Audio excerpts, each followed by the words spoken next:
know what's the most they can do. And you're like, well, it all depends. Like there's a lot that goes into it when we look at it. They feel like it's a test they have to pass. Right. And it's not.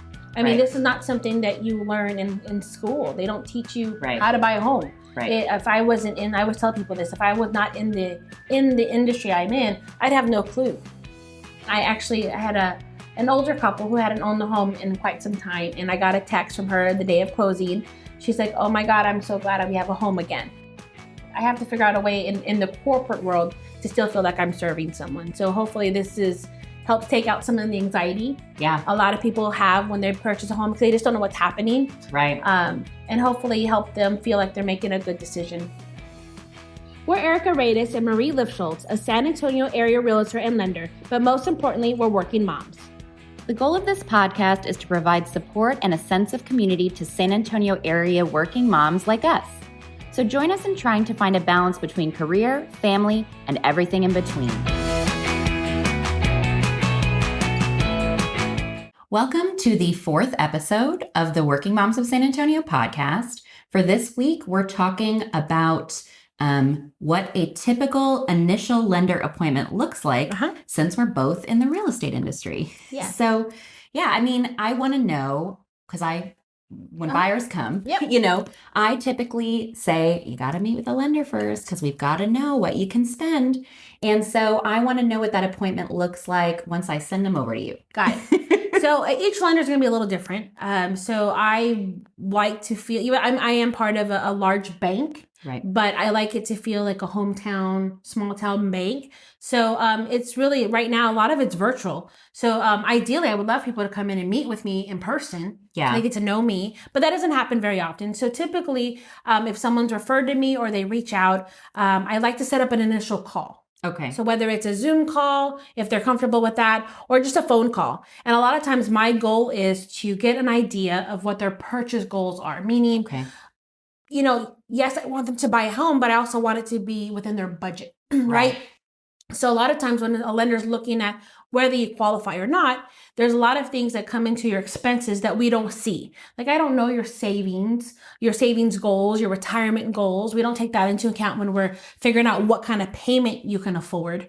We don't look at daycare costs, stuff like that, right? Private school costs, if you have that, and so forth. So initially, I want to know, my first question typically is, what's the ideal payment that would fit into your budget? Or let's talk about your budget first. Right. So it's not necessarily what's the max you can qualify for, because I know people sometimes want to know that. They want to know that. Oh, yeah. And I sometimes will call you and be like, buyer, so-and-so, they just want to know what's the most they can do. And you're like, well, it all depends. Like there's a lot that goes into when we look at it. So in that initial appointment, do they need to have some documents ready? Or? Not necessarily. My first call is just getting an idea, a feel for what their financial goals are. I see. Now, if you go online and apply online, you can do that for a lot of people without even having a conversation. There's not going to be someone on that other end keeping you within your budget. So a lot of times with someone like, I don't know what I qualify, I'm not sure about my budget, that's okay. We'll have that conversation.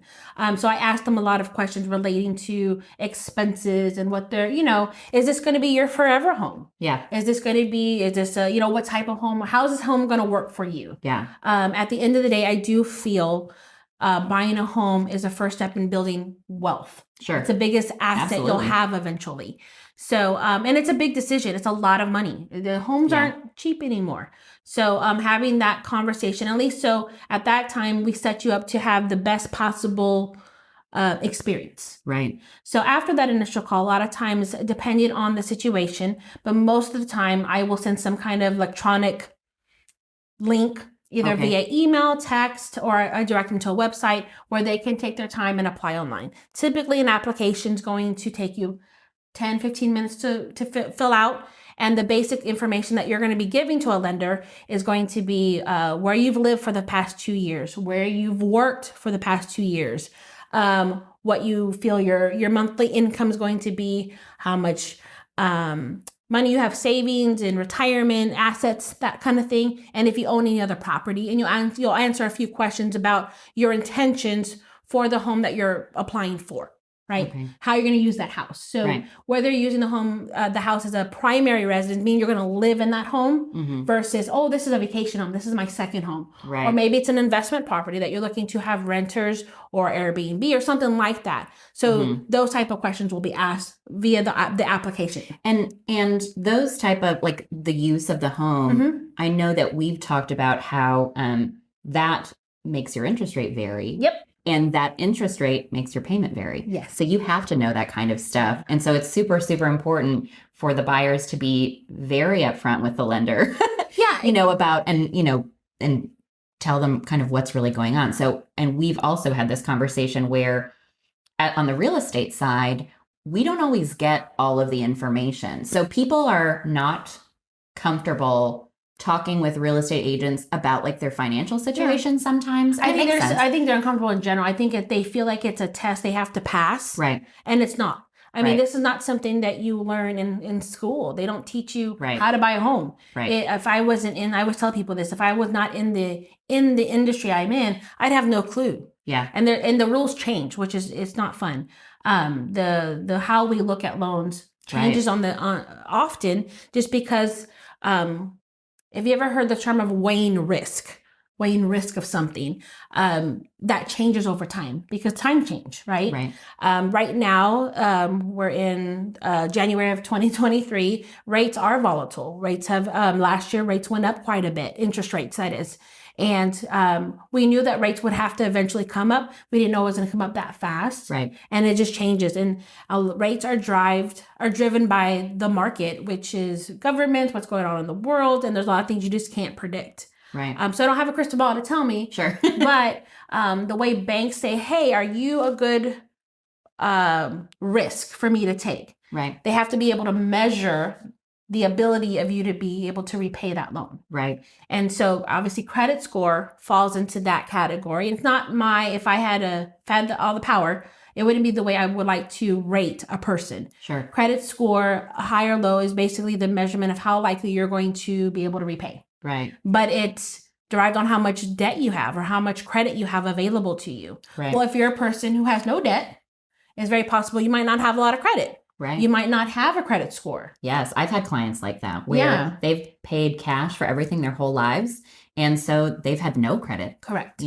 So the bank doesn't have a way to measure you, the risk of, the likelihood that you repay the loan. So they have to use alternative methods, which in their eyes feels is an additional risk. So it adds maybe a higher interest rate, or the cost for that interest rate will change for that particular buyer. So at the end of the day, when I tell people like, hey, yes, interest rates are important. Yes, all those things are important. At the end of the day, you have to feel comfortable with that monthly payment, period. Interest rates come and go. Refinances are there. So we can help you and find a way to save money. Right. But if you find the home of your dreams, you find the home that you want, a good investment, a great second home, whatever the case is, the home isn't the most important versus what the interest rate is. The interest rate will fluctuate. You could always refinance. We can find, like I said, at the end of the day, you want to feel comfortable with the monthly payment. Can I make this payment on time and so forth? Yeah, definitely. So, so once they submit this application online, then what happens? You ask for more documentation, or? So along with the way I handle it is a lot of times I'll prep them like, hey, there's going to be some documentation that I'll need physically from you. So, typically I'm looking at if you're pay stubs, some tax forms, your W-2s, if you're self-employed, your personal tax returns, maybe business returns if you file those types of, tax returns. And so I want to review those numbers for you. It's hard to believe a lot of people don't really know how much they're paid. They know what comes into their bank account. They know what their net is after taxes, insurance comes out of your paycheck. But a lot of them don't know what their gross income is. And that's how you're qualified. You're qualified off of your gross income. So I look at those numbers. I then pull, so I have to have paperwork to review. So you'll submit those documents. Then you'll also, obviously you'll give, once you fill out the application, you're giving us, the lender, permission to pull credit. Okay. So I pull credit at the same time. Now, when you pull credit, is it a hard credit pull? It is. Okay. So you want a hard pull. And there's a lot of stuff out there where, hey, it's going to affect your credit score. It does. So when someone does a hard pull on your credit, they're pulling all three bureaus. Okay. So Experian, TransUnion, and Equifax. Okay. And what that does is not every debt or account that you have reports to all three. Oh, okay. So like if you have, let's say, I don't know, a Chase credit card, that credit card might not report to every bureau. So that's why, so like a lot of times like you use like your credit app to see your credit score. They might use one of the bureaus to help you monitor your credit, which is good. That's a good thing to do. My credit looks excellent on that app. Yeah, right. But really good. It might not show everything. For example, if you have and everybody does. Everybody has some kind of cell phone collection of some sort, or they have some medical bill that you never got a bill for that's on your credit report. Now that's supposed to be coming off here soon, but that might report to just one bureau, and that will affect that score. I see. So when we pull a tri-merge, which is all the three bureaus, you have a high, you'll have a middle score, you'll have a low score. So the middle score out of the three would be what we use for qualifying. Yeah. So that's how that looks. But to people, the myth, or not myth, but people say, oh, it affects your credit, your credit score. It doesn't affect it when I pull it. Okay. The date that I'm pulling it is being affected by whatever's on your credit report that day. Okay. Okay. And it's not current. So a lot of times, the app that you use on your credit card app or whatever, that's more of a consumer report. And what that does is it's somewhat real time. So as you make a payment, you'll see that score go up, right? You'll see that kind of bounce up a few points or whatever, because when you make a payment, you're now opening up credit available to that. It's going to be available to you. So that's a positive thing, having credit available that you can use. Yeah.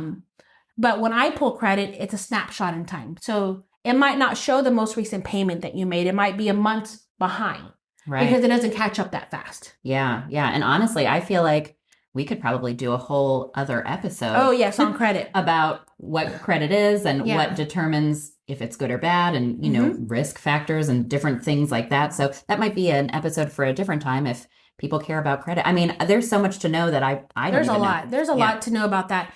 So when I pull credit, and you asked about it, because people are like, oh, is it going to be a hard pull? The hard pull, the reason, because you're going to have an inquiry that shows up on your credit report. Now, that inquiry typically won't show up for 30 days.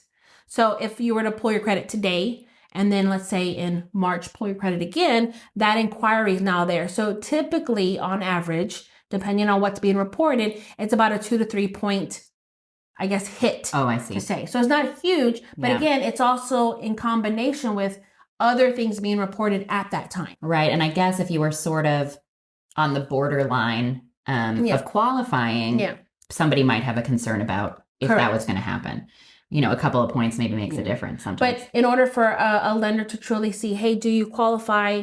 They need to have that. There's really no way to truly understand your finances without seeing it. Yeah. So. No, that's true. That's true. So now we're at the step where they've applied, you've requested additional documentation. So then you guys review that documentation and that determines if they can be pre-approved or not. And then we get to do the fun stuff on our side. Yes. Okay. So you'll hear the term of pre-qualified versus pre-approval. You want a pre-approval because what that means is an underwriter's reviewed your credit. They review the documentation that you've sent in. And now you have the ability that, hey, this is a stamped.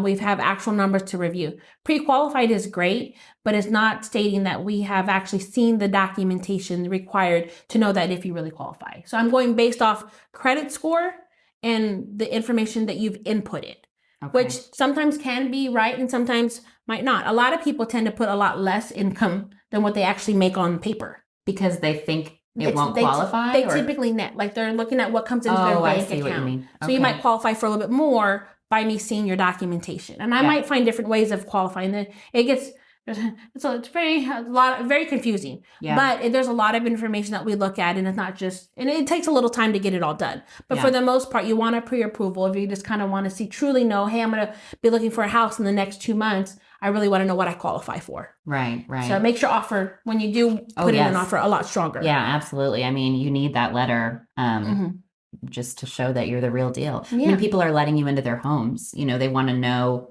They deserve to. They vet it. Yeah, they deserve to understand that the people that are going there through their home have the capability of buying that home. You don't want to go to a home and, I love this home, and then you realize you can't afford it. Oh man, that's just fun. setting yourself up for some real disappointment. Yeah, it's not fun.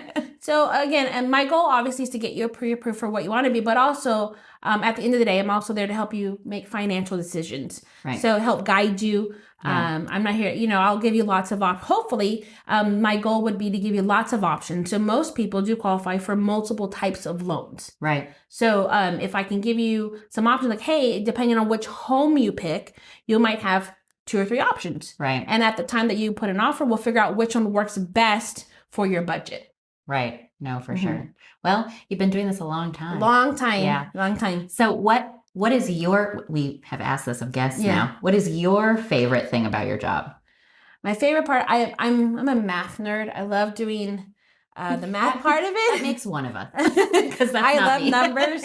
No, but it's truly like when I had an older couple who hadn't owned the home in quite some time. And I got a text from her the day of closing. She's like, oh my God, I'm so glad we have a home again. So that's a great feeling. I love that. It's a great feeling. They went through some financial hardship the last couple of years and they moved to Texas. And I mean, it's just a little bitty house out in the country. And she's very, very happy. So that's the best part of it. The playing with the numbers is my other part. It's a big puzzle. What I do is truly a big puzzle a lot of the time. But helping people. I mean, I have to figure out a way in the corporate world to still feel like I'm serving someone. So hopefully this helps take out some of the anxiety. Yeah. A lot of people have when they purchase a home because they just don't know what's happening. Right. And hopefully help them feel like they're making a good decision in buying a home. So. Yeah, no, definitely. Every time we talk about it, I learn something new. So I feel like that's always a good thing. Yeah. So, okay. Well, that was the 4th episode of the Working Moms of San Antonio podcast. We're Erica Radis. And I'm Marie Lifschultz. Marie Lifschultz. And we're your friends in residential real estate. So we hope that you found this informative and that you tune in, next week. So we'll just see you then. And if you have any questions, please reach out to us. We'd love to help. Definitely. All right. Thanks so much. Thanks, guys. Thanks so much for tuning in to the Working Moms of San Antonio podcast. Be sure to follow us on social media at our respective Instagram accounts or join our Working Moms of San Antonio Facebook group. Those links can be found in our episode description. If you have an episode topic suggestion or question, please email us at office@radisagent.com. And be sure to subscribe to the podcast and leave us a review. See you next week.